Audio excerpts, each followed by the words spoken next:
The sky was heavy with dark clouds, and the wind carried a low, lonely howl through the shattered forest. Cold rain poured down in silver sheets, soaking the ground until it turned to mud. In the middle of a ruined alien village, a small figure knelt beside a tiny mound of earth. She was an alien mother, thin, frail, and trembling. Her skin was a soft pale blue, now dulled by sorrow and cold. Her long silver hair clung to her face like wet threads as she bowed her head, whispering to the ground. She had buried her baby there. The sickness had come silently, like a shadow. One day her baby was laughing, glowing faintly with life, and the next day she was weak, coughing, her glow fading like dying starlight. The healers tried their herbs and chants, but nothing worked. The baby stopped breathing on the third night. The mother had screamed until her voice cracked, until her chest burned. She begged the sky gods to take her instead, but the gods were silent. The other villagers had avoided her eyes as they helped dig the grave, then drifted away like ghosts, leaving her alone with the tiny body wrapped in a thin cloth. Now the baby lay beneath the cold earth, and the mother's world had turned to ashes. She pressed her trembling hands into the wet soil, tears mixing with the rain. Her lips moved in broken whispers, songs she used to hum to her little one. Her voice cracked on every word. She could still hear her baby's laugh in her mind, soft and bright, echoing like light on water. That sound was now just a memory, and memories hurt. Around her, the village was silent. Broken huts leaned sideways. Cracked crystal lamps lay scattered in the mud. The sickness had taken others too, and those who survived lived in fear. No one came near her anymore. They thought grief had poisoned her mind. Perhaps it had. She no longer cared. The world had gone quiet the moment her child stopped breathing. Lightning flickered in the clouds. She flinched but did not rise. Her body ached from kneeling, but her grief was heavier than pain. Water dripped from her sharp cheekbones. Her eyes, once bright as new stars, were dull and hollow. Still she stayed, as if her tears could reach the tiny heart beneath the earth. A low sound escaped her chest, part sob, part song. She began to rock gently back and forth as if cradling something invisible. She whispered her baby's name again and again, each time softer, each time more broken. The name rose with the wind and was carried away across the hills, lost to the storm. Somewhere deep inside her, a small part of her still waited. She didn't know why. It was only a strange warmth, like a flicker in her heart. Maybe it was madness. Maybe it was love refusing to die. She imagined her baby's spirit still hovering near. Not gone, just far away. The thought hurt, but it also kept her breathing. The grave was small, too small. It felt wrong that something so tiny could cause such a large emptiness. The world should have stopped spinning. The stars should have gone dark. Instead, everything kept moving, cruel and careless. The mother hated it. She hated the way the wind blew like nothing had changed. She hated the soft rustle of leaves. She hated the rain for falling on her child's grave as if it were any other stone. Thunder rolled overhead. Her stomach growled weakly, but she ignored it. She hadn't eaten in days. Food felt meaningless. Sleep was worse. It brought dreams where her baby was alive again, glowing and warm, reaching tiny hands toward her. Waking up from those dreams was like dying all over again. She stayed until her knees sank deep into the mud. Her hands were numb and blue from the cold. Still, she did not move. She stared at the little mound of earth as if staring hard enough could make it move. As if her baby might push through the soil, alive, crying, reaching for her. But nothing happened. Only the rain fell. The mother slowly curled herself on the ground beside the grave, arms wrapped around the wet soil as if hugging her child one last time. Her body shook with silent sobs. The storm raged above her, lightning clawing at the black sky, wind screaming through the broken trees. But here in the heart of the storm, everything felt still and dead. She whispered a promise to the earth. "I will not forget you." Then she closed her eyes and pressed her forehead to the grave. The world faded to gray. Somewhere far beyond the clouds, she imagined her baby sleeping among the stars. She hoped the stars were warm. She did not see the streak of light that cut across the sky far to the west. She did not hear the faint hum of alien engines as something descended through the storm. She could not know that her baby was not dead at all, and that a human was carrying the child back across the stars, alive and breathing. The forest was silent except for the soft crunch of boots on damp earth. Elias moved carefully, scanning the ruined landscape with wary eyes. He was a human explorer, tall, broad-shouldered, with old scars across his jaw and a restless fire in his dark eyes. The air here was heavy, almost still, as if holding its breath. Gray mist clung low to the ground, swirling around broken metal towers and collapsed alien homes. It looked like a battlefield long forgotten, swallowed by time and sorrow. He was not supposed to be here. Officially, this planet had been marked as dead. No intelligent life, no active colonies, nothing worth visiting. But Elias didn't trust reports written by distant hands who had never touched this soil. He had heard whispers in the outer ports, of ancient tech buried beneath these forests, of glowing ruins, of things left behind when the plague swept through. Salvage was dangerous work, but danger was the only thing that still made him feel alive. His visor blinked faintly with soft beeps as it scanned for energy signatures. Mostly it found nothing: cold stone, broken crystal, dead wires, until it caught something strange. A faint pulse. Very faint but steady. Organic. Elias frowned. Organic out here? He followed the signal deeper into the ruins, stepping over fallen beams and shattered glass that sparkled dully in the mist. The trees were twisted, their branches like claws. Every shadow seemed to shift when he looked too long. He gripped his blaster tighter, though his gut told him what he was following was no threat. It was too weak, too small. Then he found the pod. It lay half buried in a cracked courtyard tilted on its side. Its outer shell was scorched black, edges melted and warped as if it had fallen from the sky. One side had split open, revealing a soft glow inside, a dim, warm light like a candle flickering in darkness. Elias's breath caught. His visor hummed softly. The pulse was coming from inside. He knelt and slowly pulled the cracked hatch wider. Inside was a child, tiny, fragile, alien. Her skin glowed faintly, like moonlight trapped beneath glass. Thin silver hair curled against her small forehead. Her breaths were shallow, trembling but steady. Her little hands clutched at the glowing thermal cloth wrapped around her, as if afraid it might vanish. Elias stared, stunned. He had expected old tech, maybe rare metal. "Not life, not this, stars," he whispered. He reached out with a trembling hand, then stopped. If she was alive, how? The plague had wiped out this planet years ago. The scans showed no survivors. He glanced around, half expecting someone to appear to explain this. But the ruins were silent. There was only him, the mist. And her. The baby stirred weakly, eyes fluttering open. They were bright, impossibly bright, like two tiny stars. She blinked at him with slow confusion, her lips parting in a soft chirp. The sound was so small, so delicate, it made Elias's chest ache. He had seen war, seen fire rain from the sky, seen whole cities burn. None of it had ever made him feel like this, like something fragile had been placed into his hands. Something the universe had almost destroyed, but not quite. She reached a trembling hand toward him. Elias swallowed hard. Every part of him screamed that this was impossible. He should call it in, report it, let the authorities take over. That was the right thing to do. The safe thing. But he pictured what authorities would do to her. Tests, labs, cages of cold steel. A creature like her wouldn't survive that. She was too small, too warm, too alive. He gently lifted her from the pod. She weighed almost nothing, just a bundle of light and breath. She curled against his chest with a soft sigh, as if she had been waiting for this moment. For someone. His heart lurched painfully. He wrapped the glowing cloth tighter around her and stood, looking at the shattered forest around him. There was no one here to claim her. No one, except him. The storm was starting again, distant thunder rolling like drums. Elias tightened his grip. He didn't know who she was or what she was, but leaving her here meant death. Taking her meant breaking every rule he had ever followed. He had lived by rules all his life, and they had never saved anyone. This time he would break them. He carried her back through the mist, steps slow and steady. The ruins seemed less haunted now, as if something had lit a tiny spark inside their broken walls. The baby made a soft noise, something between a chirp and a sigh, and nestled closer into his jacket. Elias felt something strange stir inside him, something he thought had burned out years ago. Hope. As his ship came into view through the trees, its silver hull glowing faintly in the stormlight, Elias whispered to the small life in his arms, "You're safe now." He didn't know that far away.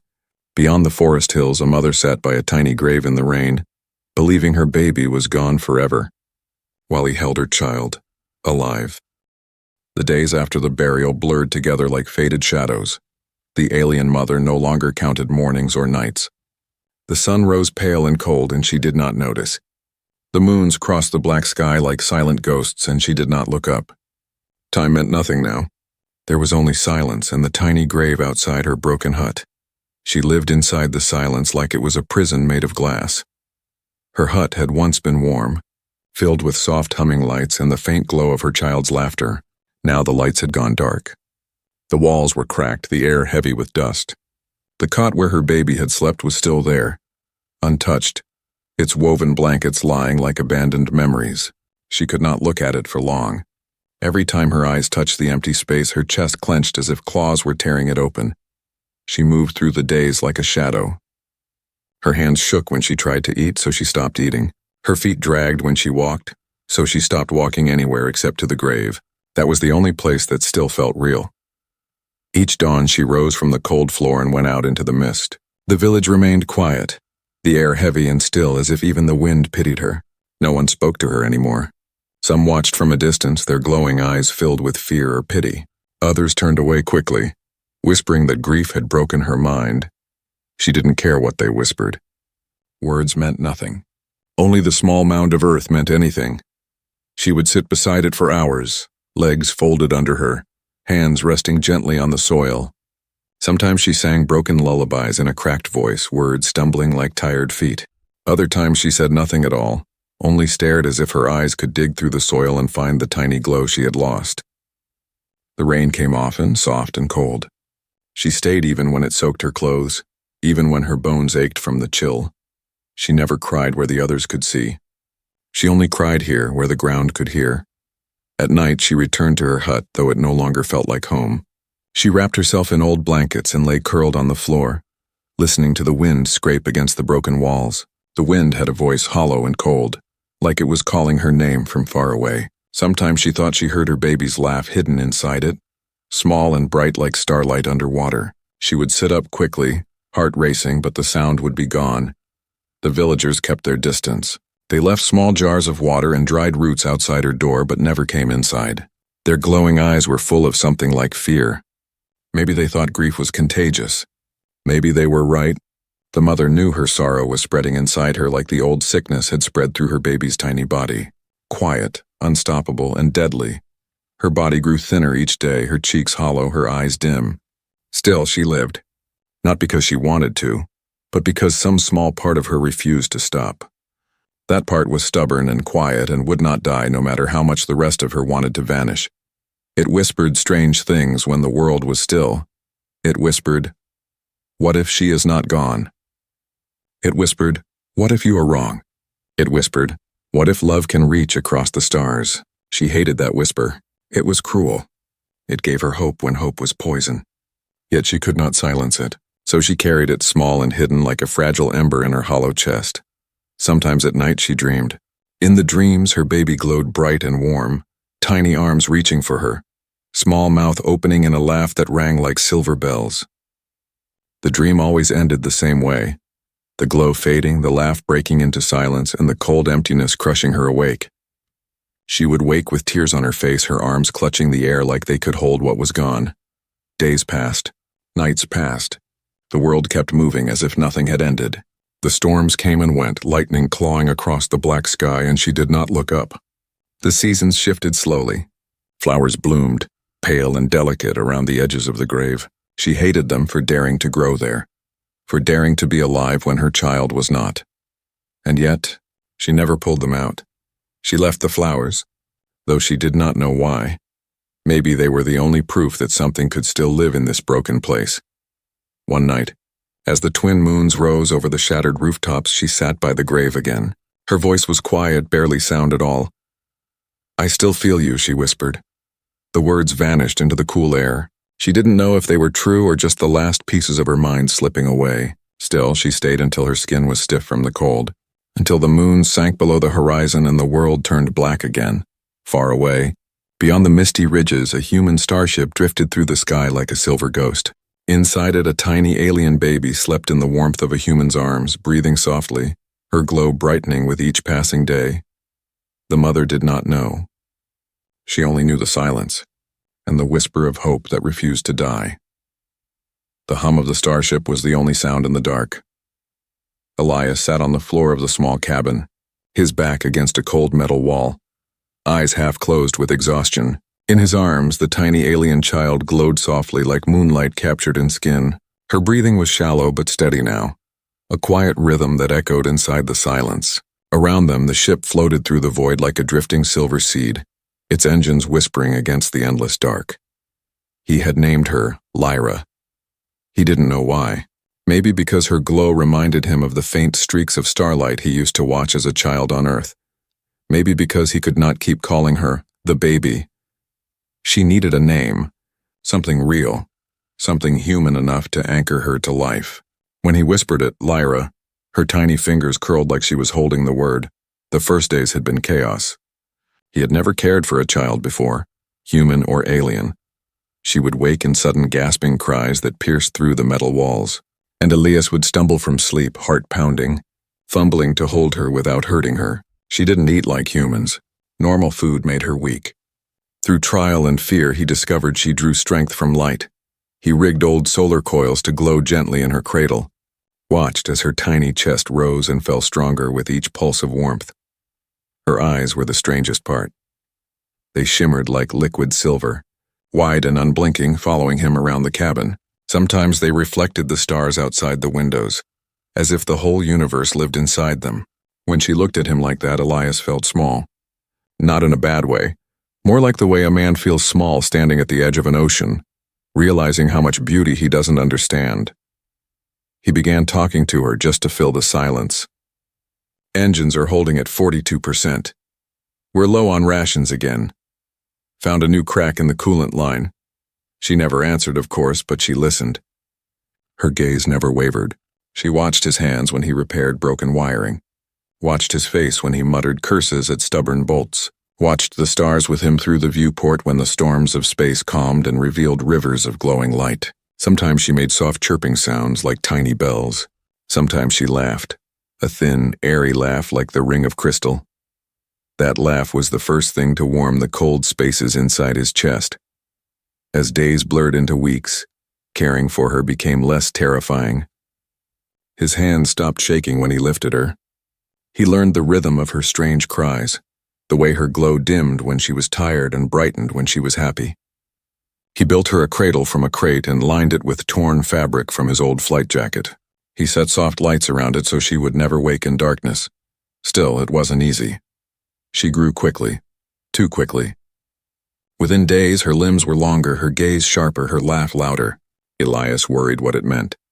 Was she stable, healthy? Was he doing everything wrong? At night, he lay awake listening to her soft breaths, haunted by the thought that she might fade if he closed his eyes. He had lost people before, too many people. He couldn't lose her. Not her. He didn't know when he had started thinking of her as his.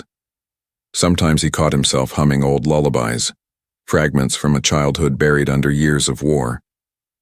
The notes were clumsy, but Lyra would tilt her head and listen, glow pulsing faintly in time with the melody. He didn't realize he was smiling until he saw his reflection in the black viewport glass. She made him remember things he had buried. The warmth of sunlight on skin, the sound of laughter echoing down long corridors, the feeling of being needed, truly needed, like he was the only person in the whole wide universe who could keep this tiny spark alive. He had planned to report her to the nearest station. That was the rule. Find something alien, contact the council, follow the protocols. He had lived by rules all his life. They had saved no one. This time he stayed silent. He erased her from the logs. To the galaxy, Lyra didn't exist, but to him she was everything. One evening, as they drifted near a quiet nebula, Lyra crawled clumsily onto his lap, her glow bright and steady. She reached a tiny hand toward the stars outside the window, then turned and pressed her forehead gently against his chest. Her soft hum vibrated against his ribs like a heartbeat. Elias's throat tightened. He wrapped his arms around her and whispered into her glowing hair, "I'll get you home, I promise." He didn't know how. He didn't even know where home was. But he knew he would find it, because somewhere out there he felt it. Someone was waiting for her. Someone who thought she was gone forever, someone who still sat in the cold whispering to a tiny grave. And Elias silently swore he would put her back in that someone's arms. The wind carried whispers long before anyone dared speak them aloud. At first, they came like fragments, just stray words floating between the cracked huts of the ruined village. The alien mother didn't pay attention.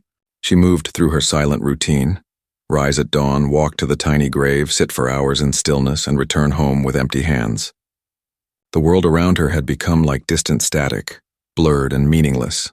But then she began to notice the way others stopped talking when she passed. The way their glowing eyes flicked nervously toward the horizon before slipping away. Something was stirring beyond the ridge. One morning, 2 hunters returned with strange fear on their faces. They whispered to the elder behind closed doors, but their voices trembled enough that the mother caught broken pieces. A light. Not ours. Moving. That night she saw the hunters packing quickly, ready to leave again with heavy steps and low voices. Their shoulders were stiff with tension, their eyes scanning the dark trees. The mother stayed by the grave as the winds howled.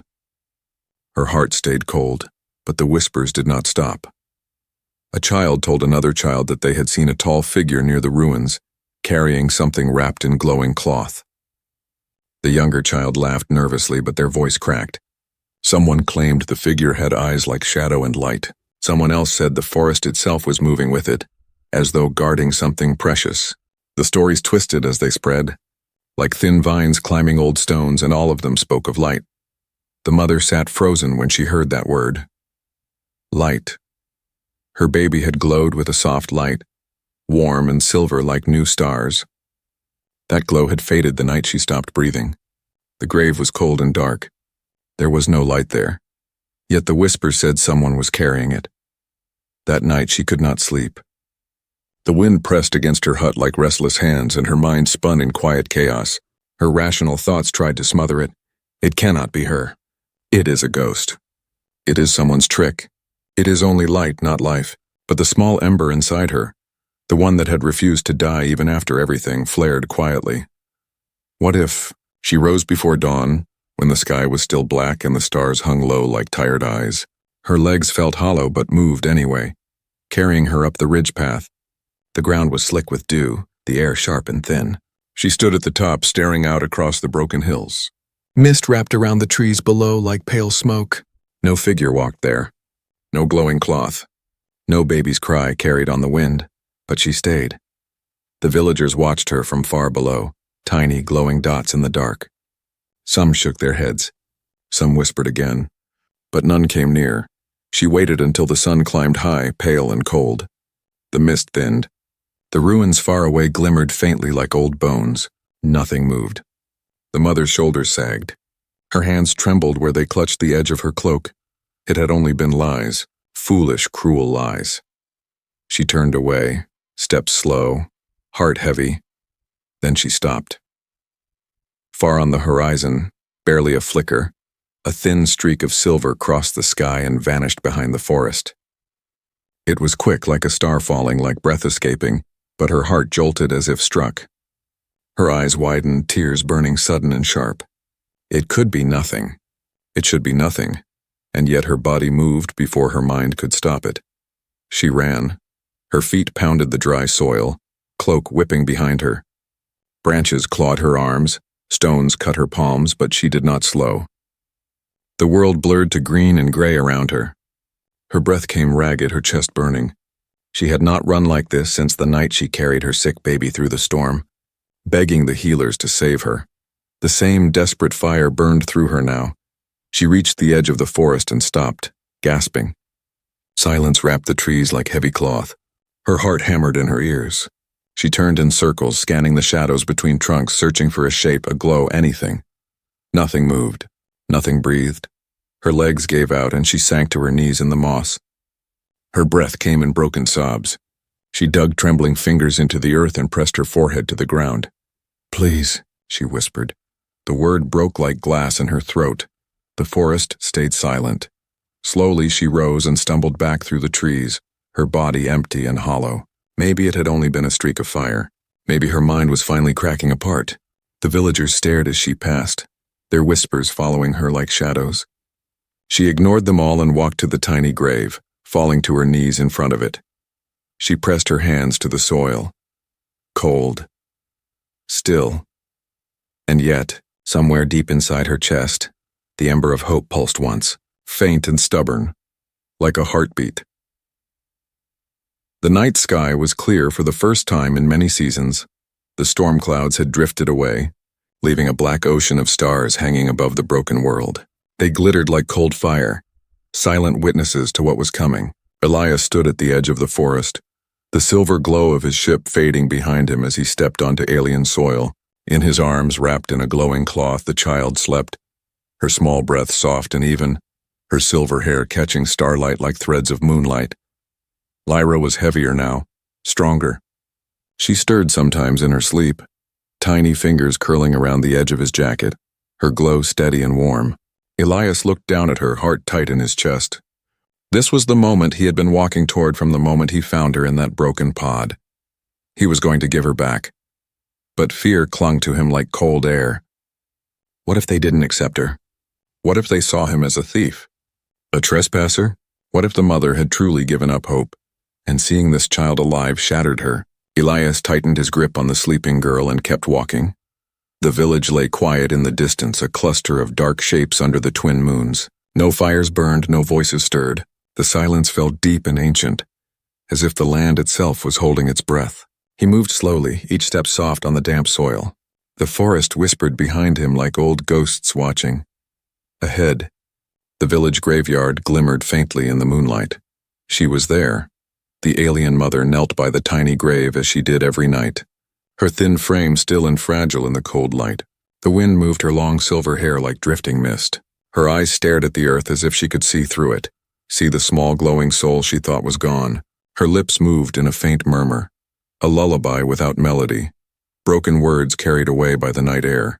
She did not hear Elias's footsteps at first. She only felt something shift. The air grew warmer. A soft light spilled across the ground around her knees. Her voice stopped. Slowly, she lifted her head. The graveyard was still empty, except now at the edge of the path stood a tall shadow holding a glowing bundle. Her breath caught. Her heart stopped. The figure stepped forward, moonlight washing over him. Human. Strange and sharp-edged, his dark eyes steady, his clothes marked with the scars of long travel. But she barely saw him. Her gaze locked on the bundle in his arms. It glowed, soft, silver, alive. Her body went cold, then hot, then nothing at all. She rose without knowing she was rising. Her hands trembled in the air, her lips parting but no sound escaping. Her mind screamed this was impossible, that she had buried her baby, that this could not be real. That grief was finally tearing the world apart inside her. But then the bundle moved. Tiny fingers pushed through the glowing cloth. A small face lifted, silver eyes blinking sleepily against the moonlight. The child made a soft sound, half chirp, half sigh. The sound hit the mother's ears like thunder shattering a dam. Her knees buckled. She stumbled forward, choking on a sob. Elias stopped walking. He crouched slowly, gently lowering the child toward her. The mother collapsed to her knees in the dirt, hands shaking violently as they hovered, afraid to touch, afraid she might vanish like smoke. The baby saw her and smiled. A thin, airy laugh spilled from her small mouth, the same laugh the mother had heard in dreams. It cut through the years of silence like sunlight through winter ice. The mother screamed, not from fear, not from pain, but from something far deeper. Something wild and raw and breaking open all at once. She scooped the baby into her arms, crushing her to her chest as if the universe might snatch her away again if she let go for even a breath. Warmth. Real. Breathing. Alive. She sobbed into the child's glowing hair, the sound cracking like glass. Her tears fell hot onto the baby's small cheeks and the baby cooed softly, pressing her tiny head against the mother's heart as if it still remembered that rhythm. Elias stood frozen, his throat burning. His eyes stung, though he did not understand why. He had thought he would feel relief, maybe pride. Instead, he felt hollow, like he had ripped a piece of his heart free and handed it back where it belonged. The mother whispered the child's name again and again, voice shaking like fragile glass. The sound echoed through the graveyard, through the silent huts, through the broken hills beyond. The night itself seemed to bend around it, the stars glowing brighter as if listening. The tiny grave beside them lay untouched, only a scar on the ground now meaningless against the warm weight in her arms. The baby's glow spread brighter, spilling across the mother's shoulders, lighting her tears like silver fire. The mother clung to her child and looked up at Elias through blurred vision, lips trembling. No words came. Only gratitude too large for language. Elias nodded once, silent. He stepped back into the shadows as the mother rocked her living child under the stars. Their soft glow melting into each other like pieces of the same lost light finally made whole again. The stars were still watching when the crying stopped. The alien mother sat in the cold grass, her body trembling, her arms wrapped tightly around her living child. The baby's soft glow lit the tears on her cheeks like scattered silver. She rocked gently back and forth, her voice breaking in quiet murmurs, half lullaby, half disbelief. Each breath of the child against her chest felt like a miracle. Like stolen light returned by the universe itself. The tiny grave lay behind her, dark and silent, already fading from meaning. Elias stood a few steps away, still and silent. His boots sank into the damp soil. The night air was sharp with the scent of wet moss and old stone. He watched the two of them as if afraid to blink. He had walked through firestorms and void storms. He had stared into black holes and watched stars die. None of it had ever made him feel this small or this full. The mother finally looked up at him. Her silver eyes were flooded with tears, her face pale and streaked with dirt. Yet something new shone in her gaze, something warm and fierce, like a flame protected from the wind. Her lips trembled. She tried to speak, but the words broke in her throat, so she lowered her head instead, pressing her forehead gently to the baby's and whispering the child's name. The sound was soft, full of years of love crushed into one breath. Elias exhaled slowly. He hadn't realized he'd been holding his breath. The villagers had gathered silently at the edges of the graveyard. They stood in shadow, eyes glowing faint in the moonlight, faces unreadable. Some gasped quietly, others covered their mouths. Not one spoke. The sight of the child, the impossible return of what they thought was gone, held them frozen. They had whispered of lights and ghosts, of tricks and lies, but this was no ghost, no lie. This was life, warm and breathing. The mother rose slowly, her legs weak, the baby still pressed close against her chest. Her arms were trembling but strong. She walked toward Elias on unsteady feet. The villagers parted like mist as she passed, their eyes following her with stunned silence. She stopped in front of him and lifted her gaze. Their eyes met. For a long moment, no one moved. Elias expected anger, fear, suspicion. He had stolen her child away from death and hidden her across the stars.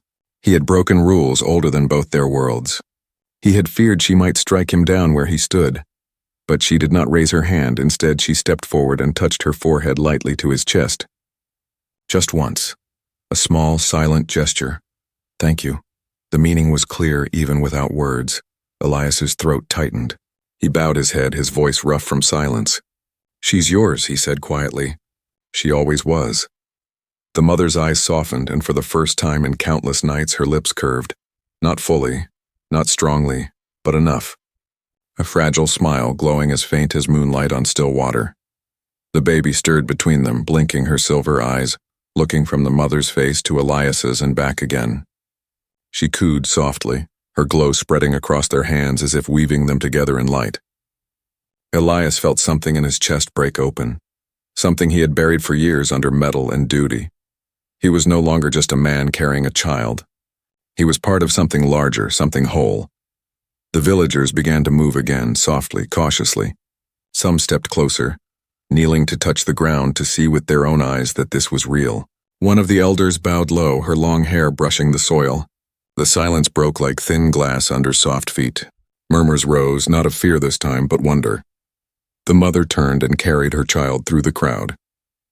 The villagers reached out gently, touching the baby's glowing hands, whispering blessings in trembling voices. Their eyes no longer looked hollow. Some were wet with tears. Some were bright with smiles they had forgotten how to wear. And Elias followed behind, quiet as a shadow. They led her to her old hut, broken and cold. She stepped inside and gasped softly. The villagers had cleaned it while she was gone. The broken lamps glowed again, soft and warm. Fresh woven blankets lay on the cot. The air smelled of herbs and firelight. It was no longer empty. It was ready for life again. She placed the baby in the cradle. The glow lit the walls like dawn. Elias stood in the doorway, unsure if he belonged here. The mother turned, and for a moment, they only looked at each other. Then she nodded once, slow, firm. Not just thanks, an invitation, a welcome. Elias stepped inside. They stood together beside the glowing cradle, the human and the alien mother, watching the tiny child stretch her hands toward the light. Outside, the stars turned silently over the world, bright and endless, no longer strangers. No longer alone, bound forever by grief, by hope, and by the miracle they had saved together.